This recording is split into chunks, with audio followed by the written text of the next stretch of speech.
Hello, and welcome to the Delusional Boyfriend Book Club, where if falling in love in the stairway with your classmate is wrong, I don't want to be right. My name is Courtney, and I'll be your host. And today I'm joined by my reoccurring anime guest host, Val from Girls Gaze Animes. Hi, Val. Hi. Make sure to rate, review, and subscribe wherever you're listening. If you're on the podcast app, go ahead and hit auto download. So if we ever do a bonus episode, they're delivered right to your library. And go check out Val's accounts. She's over on TikTok and Instagram and YouTube as well. Girls, Gays, Animes everywhere, right?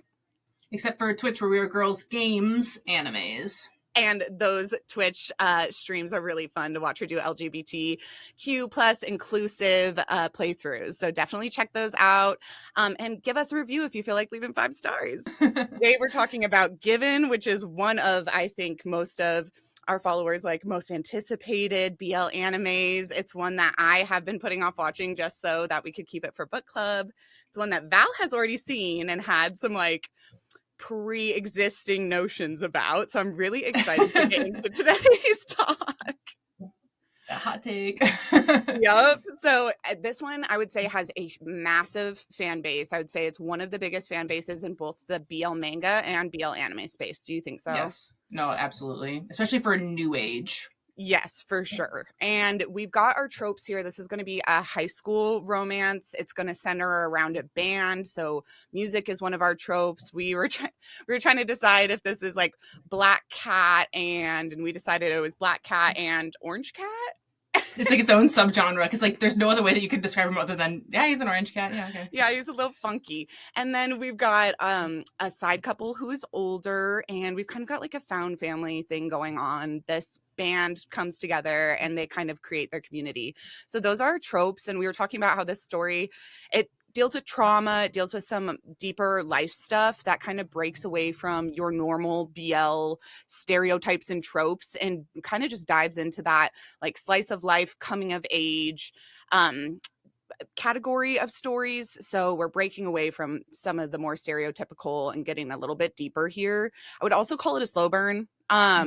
Which was one challenge for me in this story. And this is definitely not like your smut over plot. This is definitely a coming of age and a slice of life where we're learning about these characters. It is not smut first. So that is kind of where we're at. We're only covering the first season, which is 11 episodes. And then I want to leave the other content open for bonus episodes. So other than the 11 episodes, Val, we have several movies and some shorts, right? Yes. So for Given as a media form, there are 9 standard manga that cover everything that has been animated, and then there's like a follow-up that comes out that represents like 10 years later in time, and it's the 10th mix. As far as animated stuff goes, we've got season 1, which is your 11 episodes that we watched and are covering today. Then there is a movie, then an OVA, then another movie, then there are a couple of shorts, and then there's the final movie, which is To the Sea. Oh, wonderful. And you did that one came out this summer, right? Yeah, I actually went and did like a double feature thing at the movie theater where they played the Hiragi mix and then To the Sea. So do you have that one up on YouTube? I do. if you guys, after you listen to this one and watch the show, if you guys want more Given content, you can go watch that one as well. If you listen to this and you liked my takes, then go watch my review of it. If you don't like my takes, do not recommend going to my YouTube. In fact, lose my name. she's not just blowing smoke up their ass, okay? It's a true review of her experience at the movie. So if you want the honesty, go check that out.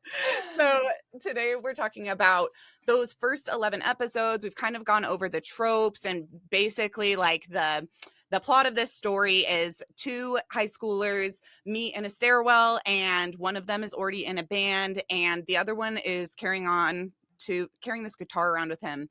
And so he gets invited to join the band as well. And there's a lot of stuff that goes into this and into these dynamics. So we're going to break it all down.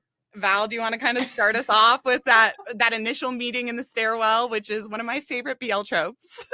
Oh my gosh, that's so funny. So I loved your explanation, like your high-level explanation what happened. Mine is 2 autistics whose special interest is music meet in a stairwell.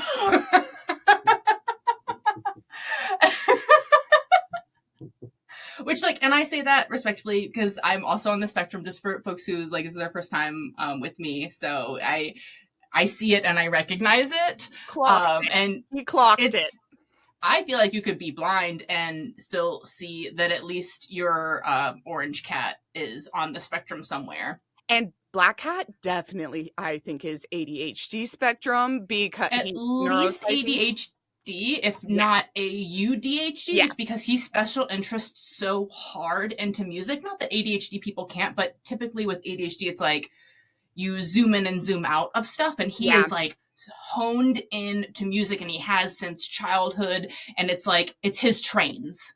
Yes. Like some people, you've got horse girls, you've got train guys, and then you've got this type of music guy. Guitar guys. And my brother, he taught himself guitar at 11, and this character reminded me a ton of my brother, and that hyperfixation being music it's so unique, and those people I think are really interesting people, but if you're not on their level with music, they will go separate themselves, sit in a stairwell, take a nap with their guitar and not talk to anybody because nothing matters except for those chords in their head. And it is like it's a really special kind of like neurodivergence to be a bit of a music genius. And this character, Wenuyama, our Black Cat character, he is kind of recognized as this music genius. And I do love that he is just like napping in a stairwell, and he's like, this is my spot. And I'm like, I used to nap next to a floorboard heater in my like study hall, and I think it's like one of those ADHD things where if you're not being stimulated, you're sleeping. And I really love that meet cute where it's like, this is actually my spot to sit all alone. And what are you doing in my spot? So for everyone, this is my second time watching Given, and I read and own up to the 6th volume, and that is where I DNF'd it. But I did still go, like I said, I went and watched the movies. Like I still like know everything that happened. But then I rewatched season 1 for this because it has been a minute. So I did take my normal like chaos notes. I won't say like, I took my normal diligent notes. It's like, it literally starts off Given, Black Cat, and then it says and I think I took Black Cat because I'm like, oh, that's the trope, but like you said, there's no golden retriever, it's just Black Cat. And it goes, the Black Cat one literally sleeps in the sun, little cat naps at school. I love him. Yeah. But he also annoys me. They both annoy the shit out of me. So this first 4 episodes, when you say you're taking notes, I had to rewatch the first 4 episodes 3 times. I put them on, fell asleep, put them on, fell asleep. Wolfgang already knew everything that was happening. And was like, you've already seen this part. And I was like, no, I haven't, because I was not paying attention. And that's where the slow burn for me, and it being a high school story, was a challenge. After that 4th episode mark, I was extremely invested, like super invested, but I was wondering, I was like, how did you go in knowing like the main plot point of this or no? Okay. Yes. And I think so you had a little carrot that you were chasing at least. Yeah. So for everyone out there, there's a huge trigger warning with this story, and that's that it deals with suicide and self-harm and mental health. And I had been, with this story, I'd been putting it off for book club, but I also have a lot of triggers around that because in high school, one of my friends died by suicide. And so I was ready. I was like, oh no, I'm ready for it. It won't bother me that much. And I think I was also tuning out those first 4 episodes, trying to like protect myself from getting to that part. And I was just like, oh, it's boring. I don't care about it. I don't care about it. It won't affect me. And it happens way later in the series than you think, because you're watching, you're like, oh, there's just these 2 autistic boys who are into music, and then like the major plot point just hits you randomly from this jealous girl, and you're like, oh, okay. Exactly. And I think that doesn't even happen till episode 8 or 9 when we really figure out what the story was. In the first few episodes, we have these 2 meeting, and we have Mafayu, the orange-haired character, with this guitar that he has been given. And that's kind of where the whole name of this series comes from. He meets Wenuyama, who is already in a band called The Seasons. And in that band are 2 college-aged musicians, and one of them is Akihiko, and the other one is Haruki. And they have their own like weird sexual tension going on. A little bit of will they, won't they. It's cute. I like it. It works cute for me. It definitely worked for me. It draws me back in. And I will also say that Akihiko is so fucking hot. Like, he's drawn so fucking hot. Not to give spoilers, but definitely. boyfriend material, I would say so. And so Mhm. we've got all those three in a band, and when Uyama meets Mafiu in the hallway with his broken guitar, his like heart starts to patter, and even though he kind of wants to be a loner, he invites this other guy in and starts fixing his guitar strings for him. And then a little while down the way, we get this moment where he sings for him. And this, Val, how did you feel about this moment? Because I almost turned the TV off. I thought I was watching a fan dub. I was going That's to what turn the it TV felt off. like. I was like, man, they really made this poor English voice actor sing some la las with no training. They made him raw dog sing, and I was like gripping, and I thought my husband was going to come down the stairs and ask if I was watching an animal get like Murdered. brutalized because it was awful. And then the reaction to it. So he's in this hallway and he's like, la, You la, la, if you had la. no context, you're expecting them to bust out laughing because it's so bad, but then they're just like, "Oh my god, he's amazing," and I'm like, "Are we listening to the same thing here?" All of the characters throughout the series, when this guy goes la la la la la, everyone is like, his voice is Fergie mixed with an angel. Like it, I've never heard anything like this, and I'm just like, It's are we all hearing the same la la las? I was gonna ask, like, oh, did you? It sucks because the English is more entertaining because I feel like the English voice actors take the whole series a little more lighter than the Japanese voice actors do. Like, there's a more serious undertone, I think, Okay. in the Japanese. However, the la la la's absolutely kill me. I could never, in good faith, recommend this in English to anyone because of the la la la's. I mean, you got to preface it. You're gonna be like, I'll cut that out. You have to be like, I'm sorry. There's gonna be a couple moments where he acapella riffs for you, and you're gonna need to hold in that laughter. It's gonna seem like a joke. It's not a It's joke. not. Pretend it's the best thing you've ever heard in your whole life. Because it actually is the precipice. This is what the entire show depends on, is that this guy is actually good at singing. So he sings Why for wouldn't him. they just phone it in? They phoned it in for the concert, which thank the Lord they did. But why wouldn't they just pull the Japanese in for the la la la scene too? I mean, I'm sorry. They could have had a robot. They could have had my Siri sing la la la, and I would have been less cringed out by it. So he hears this beautiful voice, and he's like, "You've just got to come, like, meet the band, join the band." So he joins the band. He can't really play guitar, but he puts in the work. They hear him sing, and they're like, "We love it."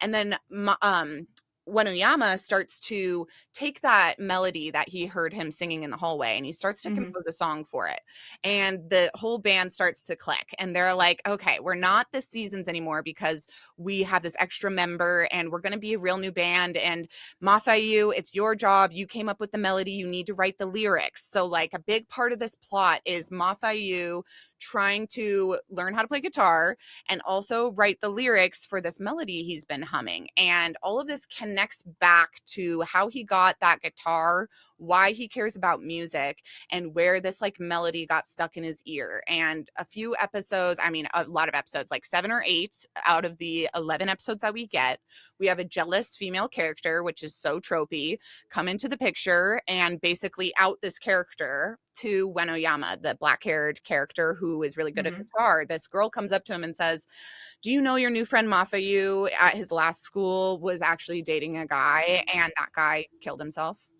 And he was like, first he feels very jealous because he's like, he was dating a guy, like why does that make me feel a certain way? And Right. this is where I do start to get frustrated with Wenoyama. Is it's like, you hear that somebody you like or you're becoming friends with has been traumatized by a suicide of someone they loved, and your first instinct is jealousy and not concern for this person. So that's where I started to get frustrated with him. So we have that big break, and we start to learn this backstory because a friend of Mafayu's enters the picture, and he was part of an old band that had that friend who committed suicide in it. So he approaches Mafayu and he says, "I see you have Yuki's guitar. Yuki died and now you have his guitar. What are you doing with it?" And when Uyama sees this interaction and can tell that whatever Mafayu's past was with his old friends, with his old boyfriend, it ended very badly. This guitar is very special to him, and we learn that in that friend group, there was kind of a band that was created and Mafuyu was left out of it. And him and his boyfriend Yuki get in a fight one night, and his boyfriend says something awful to him and says, well, I know you love me, but would you die for me? And then he goes and gets drunk and he dies by suicide, and Mafayu's the one to find him. And that is the moment everything changes. He stops having that friend group. He becomes completely introverted. He's very lonely. And the mother of the dead child gives him the guitar. And that guitar is the last thing he has to hold on to. So this break into this band and this moment to write the lyrics is the first time that he's actually able to process this trauma in the entire time that he's lost. And it seems like it's been a year or 2 years since he's lost this friend. So it's been a year. So this interaction with Winayama is like the first time and he's really been able to open up in a year to anyone. And I do get the sense that if Mafuyu hadn't found this outlet, he was headed down a much darker path. So it feels like Winayama changing the strings on his guitar is this big metaphor for the fact that no matter how broken you are, there is always a second life. There's always another chance, and there's always a way to keep on living and to breathe new life into a situation. So they get their new song together, and then they have this big performance. And this big performance, we don't know if Mafuyu is going to be able to get his lyrics out or what he's going to sing about. And when he opens his mouth, he sings about that ex. And it is, I know you're like, this isn't your favorite of all time, but the way I cried, Val, I bawled. I don't even know why. I bawled. So he gets this beautiful song, and it's this emotional breakthrough where you feel like he is letting go of the guilt he feels for somebody else's death. When somebody died by suicide, you want to blame them, you want to blame yourself. He says, I can't forgive you, I can't forgive myself, but I can put it all out there and I can let it out. I can get it out. And then I can maybe move on. And instead of writing a heartbreak story, I can write a love song. And I loved that breakthrough. And then after, I mean, like the story itself, like the premise and the story for Given is so good, but the fact that it's like it took 11 episodes to get to right, like, or 10, whatever, how many, right, to get to what you're describing from where we started, which was like him carrying around this guitar.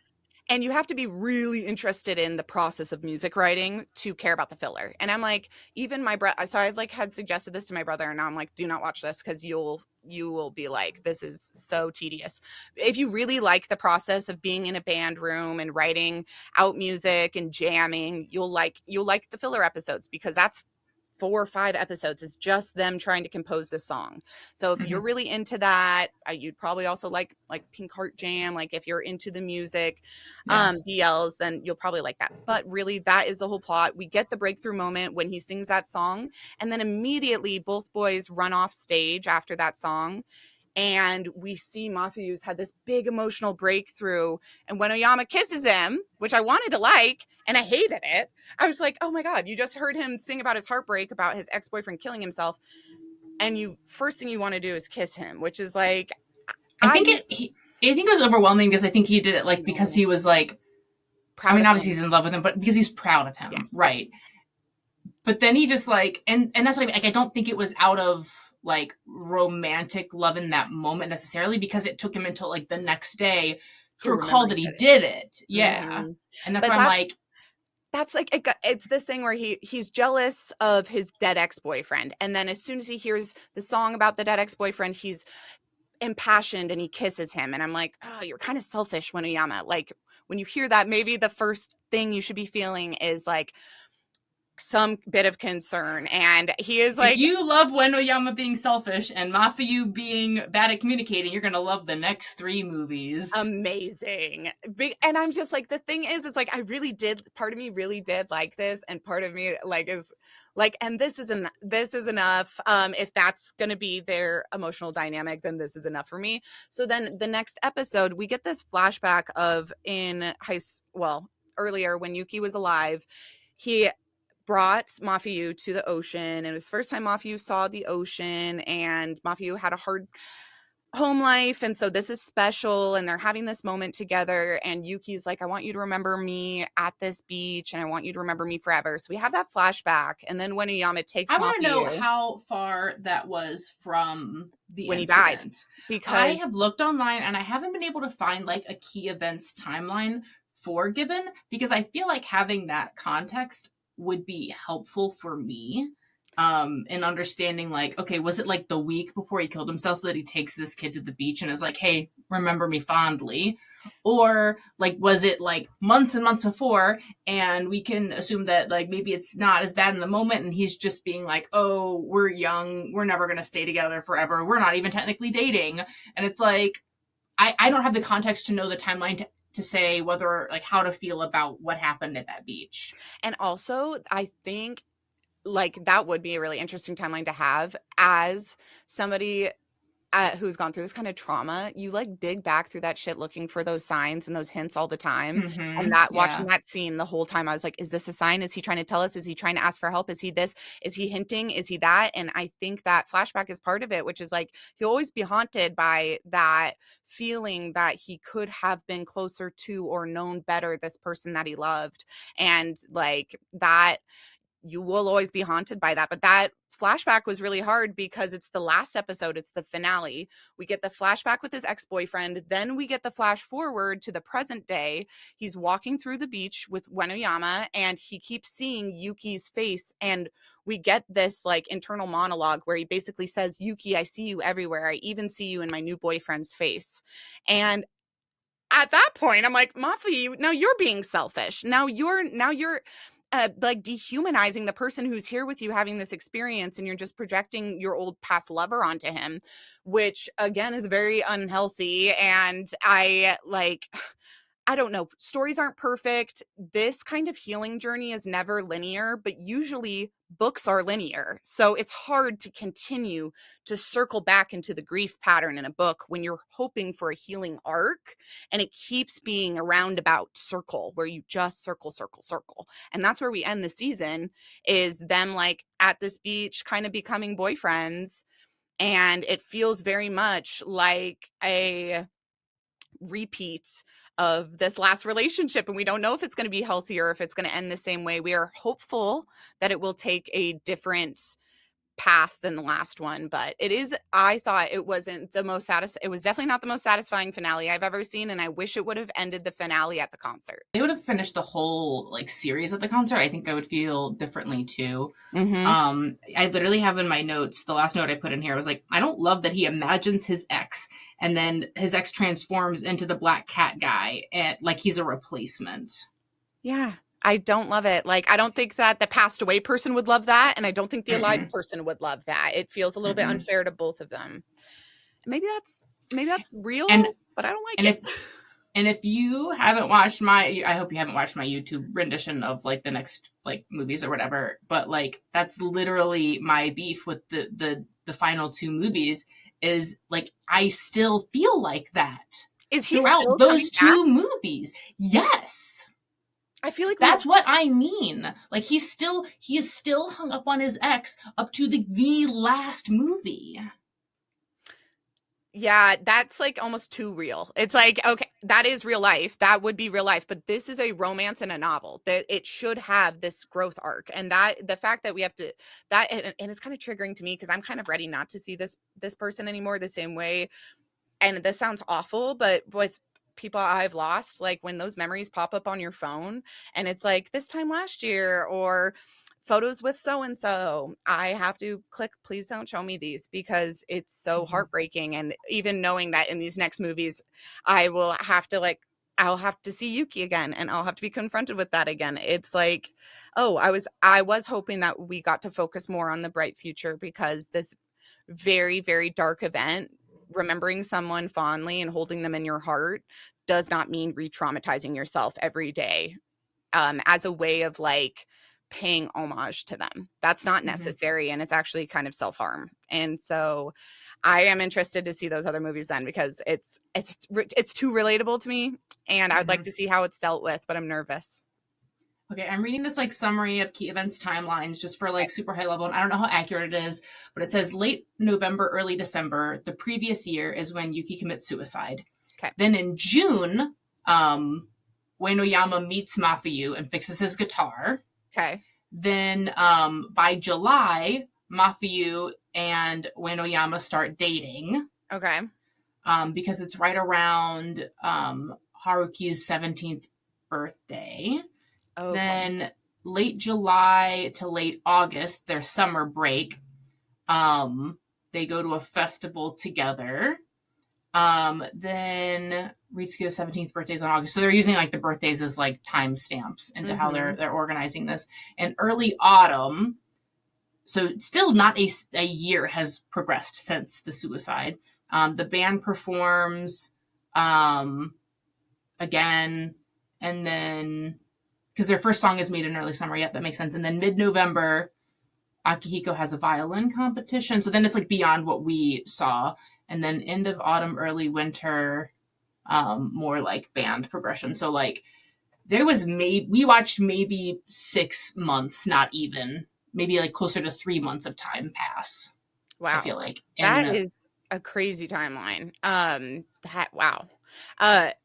I had a doctor tell me when I just switched prescriptions, I had a doctor tell me that I was having a prolonged grief response after like 6 months of somebody dying and still being very depressed about it. And I was like, is that too long? I was like, when somebody dies, 6 months. And so hearing this, and it's like, even if it's within a year, having your significant other, your high school love, kill themselves, being able to like work through all that in a year. Childhood best friend, right? Yeah. And you have no family, and like, so there's a lot. I mean, that's a very compressed timeline. And then also, so the thing we haven't really talked about is the older two people in this, and that's where I wish we would have spent a lot of our time talking, because I love them. I like their drama. I can't remember. Have you seen Beastars? No. I know, but it's such a huge fandom that I was like, I gotta kind of wait till I can get into it, because it's such a big fandom. It's just like such a chill fandom. Like they just exist. It's not like One Piece fans are like constantly posting about One Piece. Like Beastars fans just like, I liked it. It was good. And so I'm watching this, and I put a note here. It says, "LOL, I forgot Legoshi is in this," and it's the blonde piercings guy. Is also So I was like, I guess I really like him as a voice actor. His name is Jonas Scott, right? Because that's one I thought was Matthew Mercer, and then I was like, oh my god, it's so not Matthew Mercer. So so that's Akihiko, and he has got like his little lip piercings and his ear pierced, and he is out gay. And when he meets his counterpart, who's I think he's Haruki, openly bi. I feel openly bi, but yes, but definitely not in the closet. He is out because he's like, I've dated guys.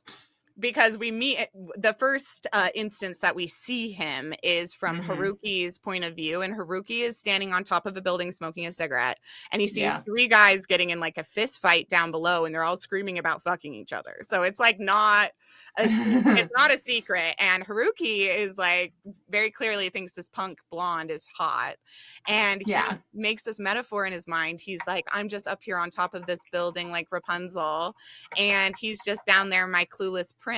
And so right at the beginning of their dynamic, Haruki is by himself, and he's seeing Akihiko surrounded by other partners, and he can see that this is a playboy, and there is this kind of like maybe internal competition that he wants like him to maybe stop being a playboy and see him up on his building, and like and finally realize that they're meant to be, and he doesn't need to play around anymore. And he's like, sometimes you just have to play out the metaphor, and I haven't cut my hair since that day because I wanted to be his Rapunzel. And it's so satisfying watching it the second way through, because like literally episode 2 of this, I have in my notes, okay, when Legoshi compliments Tenya Ida's hair and then he flexes, and I was just like, so sorry, I relate the characters back to the voice actors that I recognize mostly. So that's how my notes are written. So if anyone's seen My Hero Academia, Tenya Ida, the fast kid, he plays the violin guy. Akihiko. He also plays the food in Date Everything. Date Everything, The I saw blonde, that. yeah, yeah. Which we did stream Date Everything. That was very fun. We did. That was But super fun. I And we love had the same Tanya Ida moment when that guy came on too. So I absolutely loved this like Rapunzel metaphor. So I heard from and the he like kept fandom. touching his hair And he like always throughout it, touches and I was hair. like, it was feeding into. So like that's I'm like, oh, having the context of Rapunzel, like my memory's shit. So like watching it through the second time, I was like, I know what we're doing here. So when I met my husband, my hair was as long as Val's, and I told him so. He loved it short, but I knew I wanted to marry him right away. And I was like, I'm never going to cut my hair until you marry me. And then like 7 years went by and my hair went from being Val's length to down to my butt crack. And I was like, oh my God, Wolfgang, I'm going to be like tripping on my hair when we do our first dance because you're never going to marry me. And so I like so related to this character who's just like hair keeps growing. And he's like, is no one noticing that I'm just a beautiful princess? Like nobody's ready to marry me yet. And he's like, still just kind of like waiting for him to catch on his own. And I know that the fandom has a bunch there. The fandom is pressed over this couple and I have the spoilers for it. I know the toxic thing that's going to happen. I'm mad about it too, guys.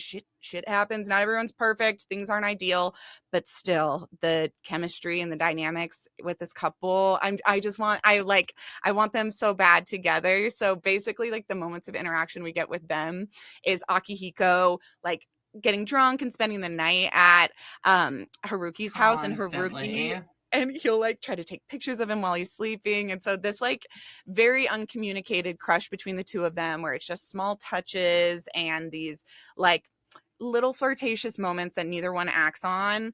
That's all we get. And then we see Akihiko goes home to another man.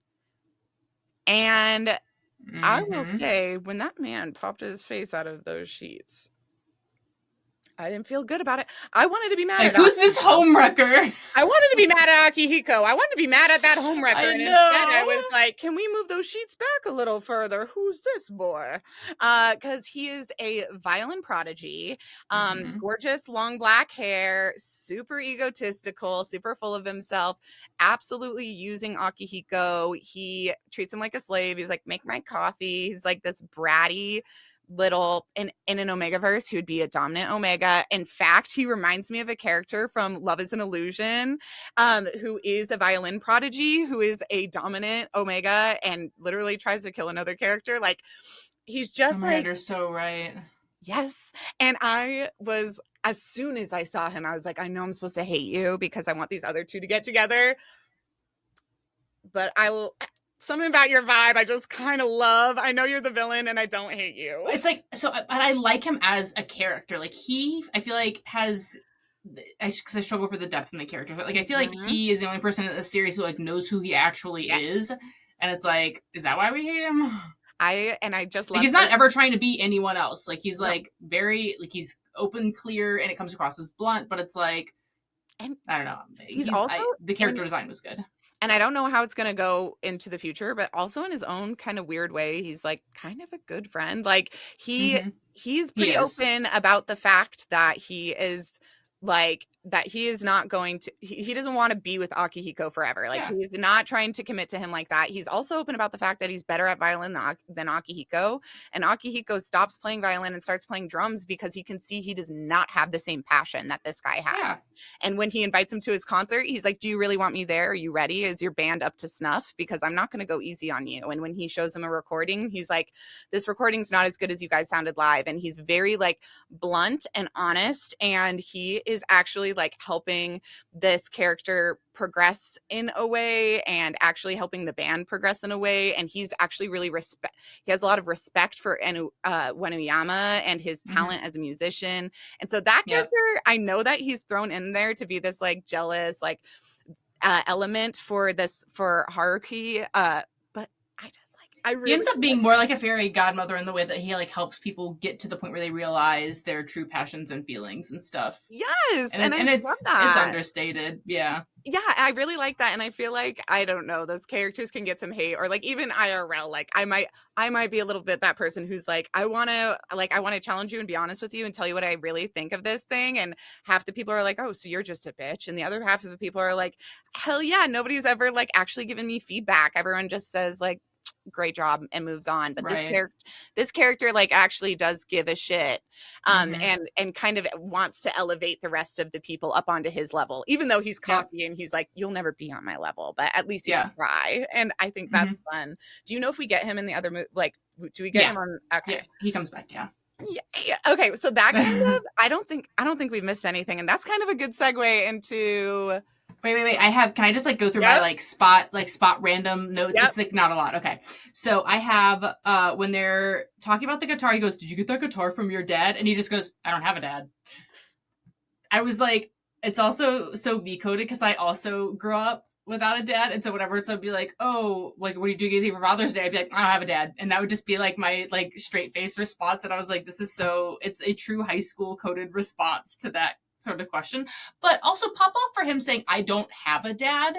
No, like even though like he did functionally have a dad, the dad just like went to jail for abuse. Instead of being like, "Oh, like I'm not, no, I didn't get it from my dad." He goes, "I don't have a dad," which also like it shows emotional growth that he's able Yep. to like separate that and make that. So I was like, so there is some emotional maturity here, but not where we want it. Okay, that's fine. For that one, I definitely like the found family element is really important here, because he's not desperate for people who have hurt him to come back into his No, life. He's looking for people who want to treat him well, and I do like that part. And I also do love when he said, "I don't have a dad." I don't have a dad. I had a deadbeat dad, and he, like, not invited to my wedding, nothing. But when I was 12, he sent me, maybe I was even younger, like 10, he sent me $100 for my birthday, and I was so excited. And I went to Walmart and I got a $100 acoustic guitar that was a piece of shit, and I had it for 2 days. My brother went into my room. He taught himself how to play it. He broke all of the strings.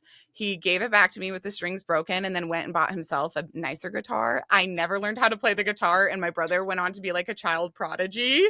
But Oh my god. similar situation. But it was like, did your dad get you that guitar? And it's like, no, I stole it from my little sister, and maybe that came from some man who sent her $100, but wouldn't call him a Yeah. father, and I wouldn't even Right. call it a gift.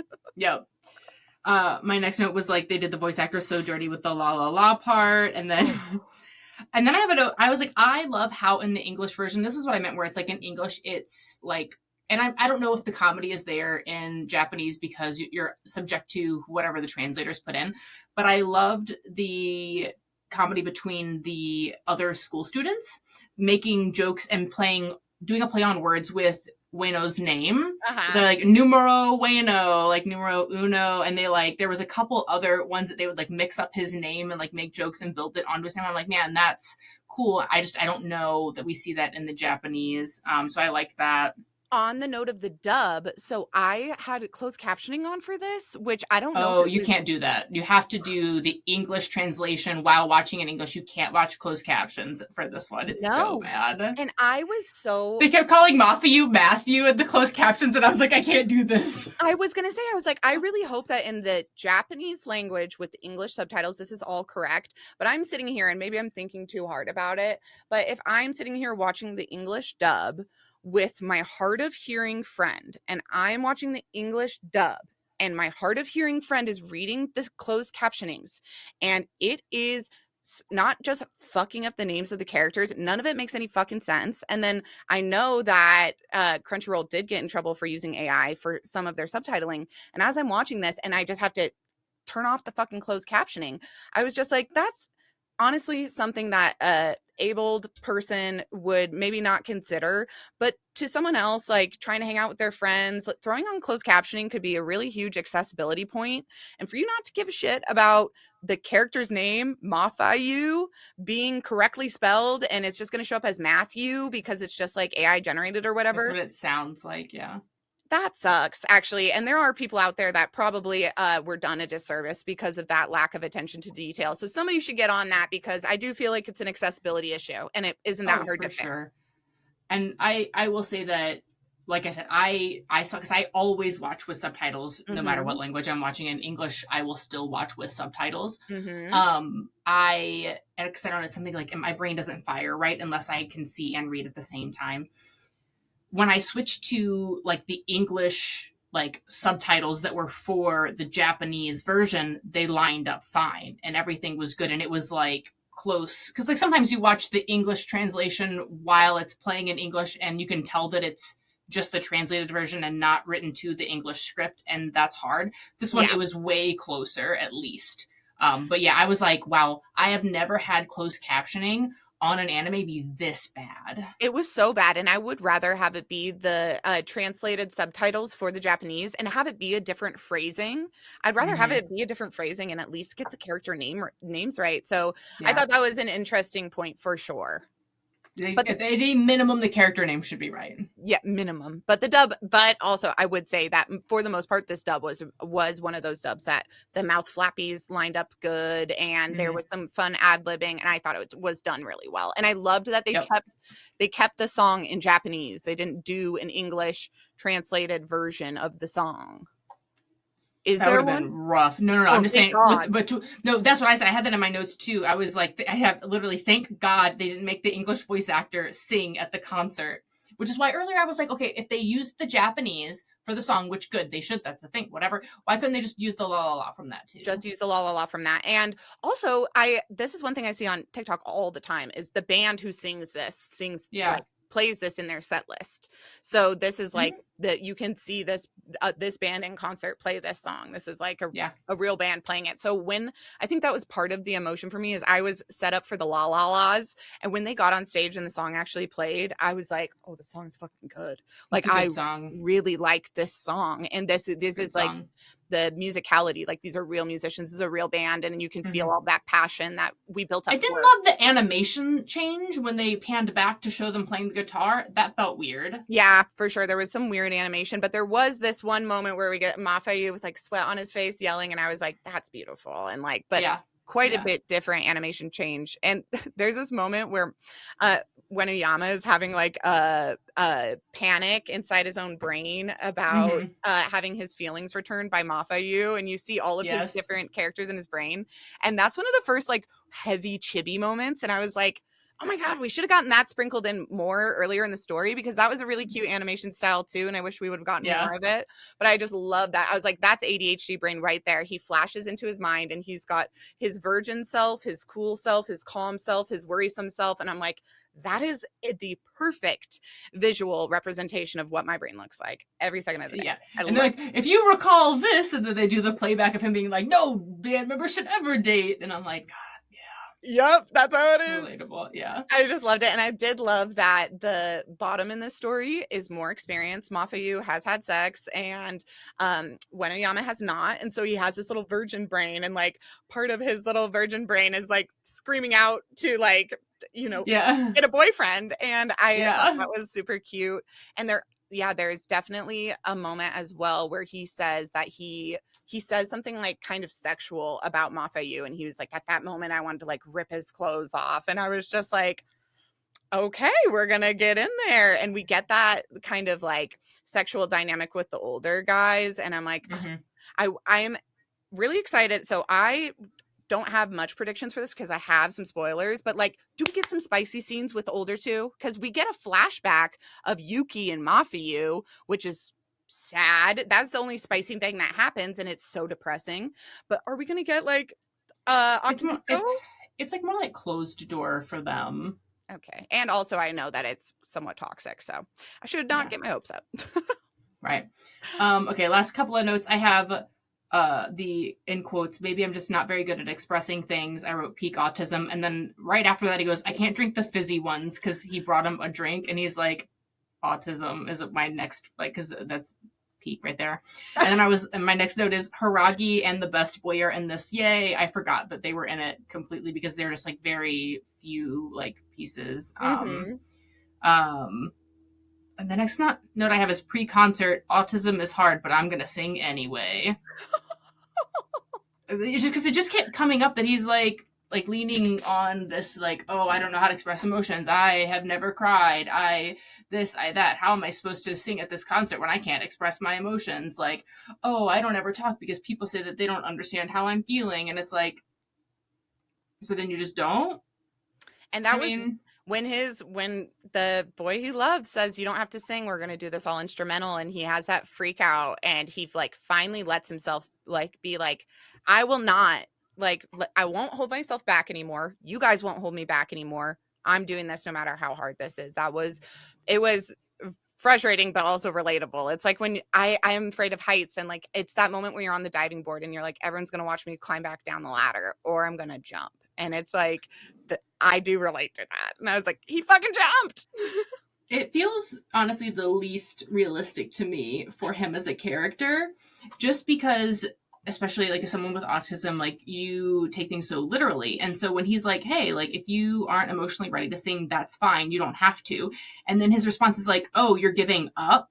I didn't think you were a quitter. And it's like, whoa, that's not what he said. And so that's why I was like, that's not what some like an autistic person would like connect in that moment. And that's why I was like, I mean, it got him there, and so I'm grateful that we got there. Yes. But I was like, that felt the least realistic and out of character for Mafiu. And again, I love the diversity for Mafiu, but of all of the things for him to step out of who he is as a core character, that felt weird for me. Yeah, that's not his normal logic. Like, we don't understand his rationale to follow those kinds of lines. But right. and there are moments where I wonder, no, I definitely think he is an autistic character, but there's also, I think, this abused people who have been beaten into submission and into silence. I think that dynamic is there too, where he's halfway quiet and unable to communicate because of his own like neurodivergency, and also because he's so scared of how people will react. And so there's, I think, some like, atypical reactions all around, because with this found family, unlike with his father, he doesn't have to be afraid to have that breakdown or that freak out. And so, like, you know, when it does happen and everyone responds positively and they say, we can fix this, we'll fix the strings, like you freaking out or raising your voice or saying something like, your dad's not here to beat you, we're not going to beat you, we love you. And so, like, that, I liked that moment of growth as well, even though it's a little bit out of the pattern in the character dynamic. It did feel like this moment of acceptance where he was like, these people I can trust, I'm safe with them, and like, no matter if I go out there and I shit my pants in front of the whole crowd or I sing amazingly, they're going to be proud of me, because these people care about me, and this, I'm not going to be a disappointment to the band. I am part of the band. Me being a part of this is like, it's whether we fail or we succeed, we did it together, and I don't have to worry about letting them down or taking on all this responsibility like I did about Yuki's death. Like, we'll share it together. So a lot of that I did like, and I appreciated, and I will probably collect the book. I'm definitely going to watch the movies. I'm excited for learning more about the series, but unlike a lot of these where I'm like, this is my new favorite, this one crushed me. Like, I had a full mental breakdown. Like, I just got very triggered by it. But I will say, like, having to restart those first 4 episodes over and over again to get into the characters and like care about the characters was unusual for me. Usually, you know, I will just be like, toss out everyone I've ever met and be like, I love them the best. I'll look up which volumes I have, because I know I have like volume 6 here, and I might have more somewhere. I have too many storage locations for manga, but this is something that, like, at the beginning I thought I wanted to collect, and now I realize that I don't care to collect it. I'll find what I have, and if you are going to collect it, I will mail it to you. Oh my god, okay, that sounds good, because I'm like, I feel like this is one I'm kind of lukewarm on, but I feel like if I get more of the older characters in the movies, I'm going to get more obsessive about it, at least getting some merch.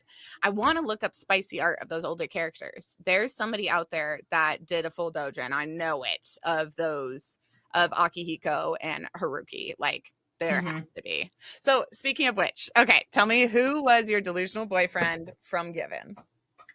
It is definitely going to be Akihiko. The little slut. Akihiko the slut. Yeah. Tell me why. Just because he's hot? I mean, it doesn't hurt. I mean, like I said, I really like the voice actor a lot, but he just seemed like the most in tune with who he like was as a person, again, other than like his fantasies about being with the black-haired guy. Like, obviously that was the only thing where I felt like he didn't realize the situation that was going on, and that took a little bit longer, but that was the only piece of him that felt like the least mature and in tune. Like, he's like helping and mentoring these kids, like he's trying to better himself, he's in school, he plays, you know, musical instruments, he's like trying to learn more and be better at them. We love a guy that is like working on being better in general. he's about that grind. Like he had like 100,000 jobs that he worked in order to be able to like do the things that he enjoys. So he's like willing to put in the effort, the piercings, the like, it's just, There's this yeah. moment where Haruki sees him and he's just like, I saw him walk across campus with his violin in his hand and it looked like Dr. Frankenstein had made a perfect monster or something like that. I was like, I don't know what you're going off about, but you're right. I love seeing that man with that violin in his hand. I don't know what it was, but that violin with his like button down shirt, I was like, you're like all punk rock, but you're holding this classical instrument. And I'm just like, you're so the juxtaposition of the mix of the energies. Yeah. With his lip piercing and his violin. I'm like, okay, smash, hard smash, hard smash. So would you rate him above any of your other delusional boyfriends? I mean, as far as like all of the boyfriends that we've talked about, he's like at the top for the ones that we discussed, I think. He's just like, he seems the most real as a person. Yeah. Also, like, because he is bisexual, it's like one of those things where it's like, it seems the least delusional. Like, I don't feel like I'm stealing nobody's mans. You know what I mean? That's why, because you're not so connected to this couple that you don't feel like a home wrecker. I'm not wrecking anything. You're such a good person. You can't even home wreck cartoon characters. I love that about you. Okay, so would you date him IRL? This one's easy. I think I would, yeah. He's like, I mean, he looks like he could be a little bit of a cheater. But other than that, I'm like, he's in school. He's extremely talented, a hustler. He's gorgeous. Like, why wouldn't I date him IRL? Literally, why not? Like, it wouldn't be anything serious, but like, doesn't have to be. Yeah, no, I would. He's got some BDE. Like, I would like to see what's underneath them. I definitely would, but he's not my delusional boyfriend. My delusional boyfriend is his delusional boyfriend. That black-haired violinist, that sassy, slutty little sleeping in, make me my coffee brat. I love him. I'm excited to see more of him. Also, it doesn't hurt that his character design is like that. I love that character design, like long black hair, like cat eyes, feminine. I love him. A little softer looking. And like, he's not jealous, and Akihiko like wants him to care more about him, and he just doesn't. He's like, he's like, nope, I'm not going to date you. You're not my boyfriend. And like, I want to see who he ends up with. Does he get somebody? He has his violin. That's the fucking thing. He has his violin. So honestly, he does. Like, he kind of definitely hangs with the rest of my delusional boyfriends, but I would not date him IRL. I would never date a fucking. He wouldn't date you anyway. No, he would never date me anyway. No, I would never date any kind of like prodigy or someone who's good at something. I'd feel. I cannot be second to whatever your favorite hobby is. No, I am an attention whore. And if I don't get my attention because you have to like play your violin to stay good at it, like, no, don't talk to me. So I would not date him IRL, but definitely like looks wise. He smokes too. And he smokes. And this, like the way he like peeked his head out of his sheets and he's like, it's 4:45 in the morning. Did you just get home? And Akihiko's like, yep, I just got home. And he's like, I don't care. Welcome home. He's just like this open little like polyamorous slut. Like, I just love him. I love him. I want to be him. He's like, I was like, that's why you just want to be him. I want to be him. Yeah, I want to be him. I want to be like better than everybody. And I want everyone to know it. And I want to know it. And then I want to be like, oh, you won't want to sleep with me. Like, maybe I'll let you, but it won't be anything more than that. Like, he's just, like got no ounce of desperation in him. That is what I aspire for in this life. And I fail at it constantly.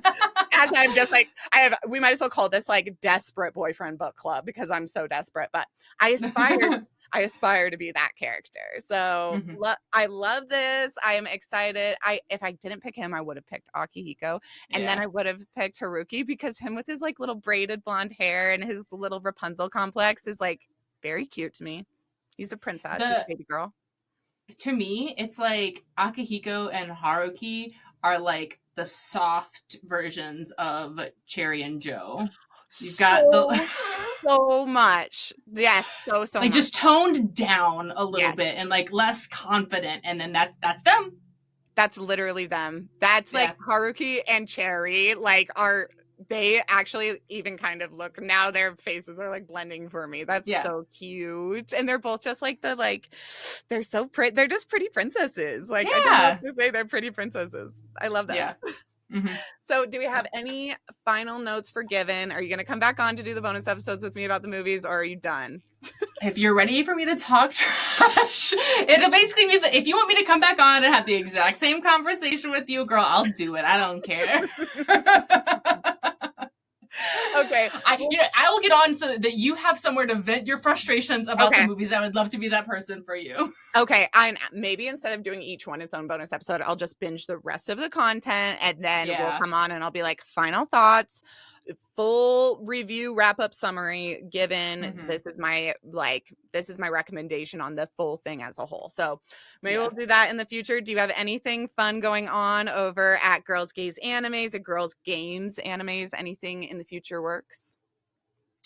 I have just forgotten everything that I've ever done in my entire life. No, this October I'm trying to post every day. It's not like a formal like spooky rec series, but every day I'm like trying to post some sort of reference or suggestion or a review on something spooky, either anime, manga, manhwa, or I'm also doing novels because my normal book club that I do stuff in, I've been like trying to focus more on LGBTQ plus like horror stuff, and I'm living for it. Love. So my like normal BL content is a little weird right now because I'm focusing more on like trying to get into like the horror elements for spooky season. And you are such a spooky girl. You're like Junji Ito, like you're like a fangirl. You're a spooky girl.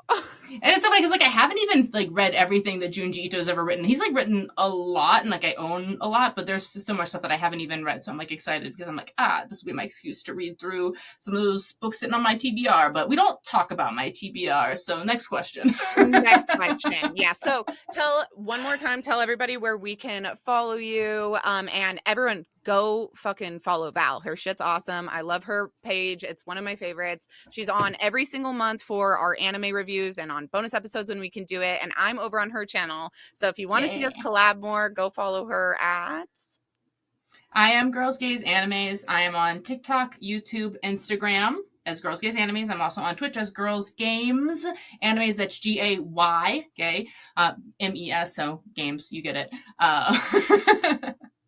And I'm Delusional Boyfriend Book Club or Delusional BF Book Club everywhere. Please go subscribe to our YouTube. You can watch us on video over there if you're listening to this on your podcast. And you want to see what we look like. We're adorable. Check us out there. Leave us 5 stars anywhere you can. Rate us. It helps the podcast out. And thank you so much for following along for Book Club. This has been the most fun year. I can't believe it's already October and we're like 40 episodes into this. I'm starting the plan. Crazy. It's totally fucking crazy. And next year I'm planning the calendar out. So if you have any suggestions, please leave a comment on any of my videos on any of the platform and tell me what you're hoping to see on Book Club. Thank you so much for listening. And Val, thank you for always coming on. I love doing these episodes with you. They're my favorite. So thank you for being here. And they're so much fun. That's so much fun. And until next time, remember, sometimes the delusion is the solution. Bye. Bye.